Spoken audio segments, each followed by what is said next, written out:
Listen to this story found in Matthew chapter 8, verse 28.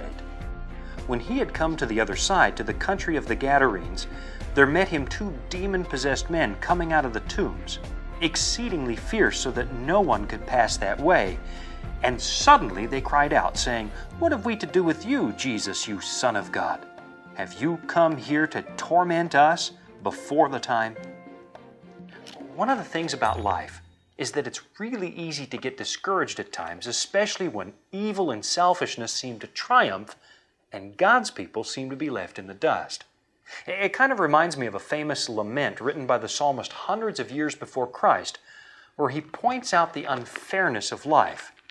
"Behold," he writes in Psalm 73, "these are the ungodly, who always are at ease. They increase in riches. Surely I have cleansed my heart in vain." It's just not fair, right? And there are days when you feel like complaining a little because the good life seems to be getting you nowhere.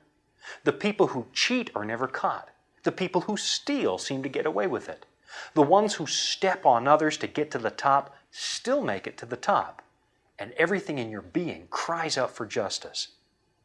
There are just a couple of problems with that approach to life, though. First of all, it's going to give you an ulcer if you constantly give in to it. Life on a sinful planet is just plain tough. And if you dwell on what's wrong all the time, you put yourself at a serious risk for losing your Christian experience. But the second problem is more pertinent to our passage today. Constantly worrying about the unfairness of life is just plain short-sighted. Listen carefully to the voice of the demons as they cry out from their tortured victim when Jesus arrives on the scene. "What are you doing, Jesus? Have you come to torment us before the time?" Now, I hope you caught that. Demons are perfectly aware that their time is coming.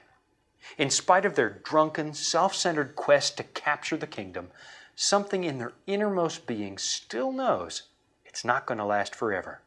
Demons know that God has chosen a closing date for the problem of sin and suffering, and the game is going to be over.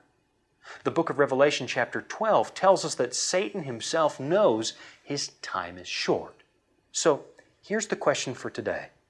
If demons can recognize that God has a plan to put an end to suffering, and they know that time is running out, shouldn't we know that too? Listen to how the complaint against the prosperous wicked ends in Psalm 73. "When I thought how to understand this, it was too painful for me. Until I went into the sanctuary of God, then I understood their end." Let me encourage you. When you face life's toughest problems and most glaring injustices, keep the end in mind. God really does have a plan, and it's a plan that makes demons tremble. And knowing God has a plan will prove to be a better way to live.